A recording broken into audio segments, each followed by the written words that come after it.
Hi friends, welcome to Renu's kitchen. இன்றைக்கி நம்ம சிம்பிளான ஈஸியான ரெசிபி பார்க்க போகிறோம். கருவாட்டு வறுவல்.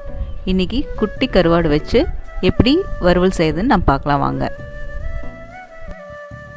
ஃபஸ்ட்டு அடுப்பில் கடாய் வச்சு 4 ஸ்பூன் எண்ணெய் ஊற்றிக்கோங்க. எண்ணெய் நல்லா காயிட்டோம். எண்ணெய் நல்லா காஞ்சிருச்சு. இப்போ 4 வெங்காயம் நான் கட் பண்ணி வச்சுருக்கேன். அதை இப்போ இதில் போட்டு நல்லா வணக்கிக்கலாம். கருவாடு உடம்புக்கு ரொம்ப நல்லது தான். ஆனால் அதில் கொஞ்சம் உப்பு ஜாஸ்தி இருக்கனால ப்ரெஷர் இருக்கவங்க, சுகர் இருக்கவங்க இதை அவாய்ட் பண்ணிக்கலாம். அடுத்தது இதில் உப்பு சேர்த்திக்கலாம். உப்பு பார்த்து சேர்த்திக்கங்க ஏற்கனவே, ஏன்னா கருவாட்டில் கொஞ்சம் உப்பு இருக்குது. சிலர் இந்த தப்பு தான் பண்ணுவாங்க, அதனால் பார்த்து உப்பு போட்டுக்கோங்க. இதில் ஒரு 1/4 ஸ்பூன் மஞ்சள் சேர்த்திட்டு நல்லா கிளறி விட்டுக்கலாம். வெங்காயத்தை எவ்வளோக்கு எவ்வளோ நல்லா வணக்கிறமோ அந்தளவுக்கு டேஸ்ட் நல்லாயிருக்கும். இது கூட நான் 2 ஸ்பூன் வரமிளகாத்தூள் சேர்த்து போகிறேன்.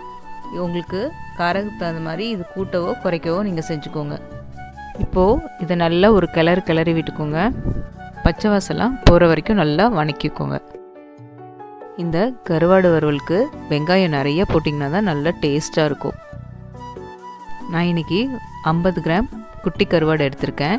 இதை நல்லா கழுகிக்கணும். ஒரு 4-5 தடவை நல்லா தண்ணி ஊற்றி நல்லா கழுகிக்குங்க, ஏன்னா மண் நிறையா இருக்கும். ஆல்ரெடி நான் இதை கழுகி எடுத்து வச்சுருக்கேன். அடுத்தது கருவாடை நல்லா புழிஞ்சு இதில் போட்டுக்கோங்க. நான் எப்போவுமே குட்டி கருவாடு இப்படி தான் செய்வேன். நீங்கள் வேறு ஏதாவது கருவாடு செய்வீங்கன்னா கீழே கமெண்ட் பண்ணுங்கள். நீங்கள் நல்லா இதை கிளறி விட்டுக்கோங்க. குட்டி கருவாடு சீக்கிரம் வெந்துடும்.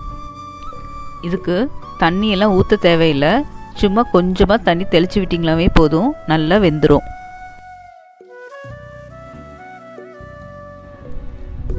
தண்ணி தெளித்து விட்டுட்டு மூடி போட்டு மூடி வைக்கலாம். பாருங்கள், 10 நிமிஷம்தான், எவ்வளோ சூப்பராக வெந்துருச்சு. நல்லா உதிரியாக வந்துருச்சு பாருங்கள். இது ரசம் சாதத்துக்கு ரொம்ப சூப்பராக இருக்கும். நீங்கள் ஒயிட் ரைஸ் கூட பிசைஞ்சு சாப்பிட்டிங்கன்னா ரொம்ப நல்லாயிருக்கும்.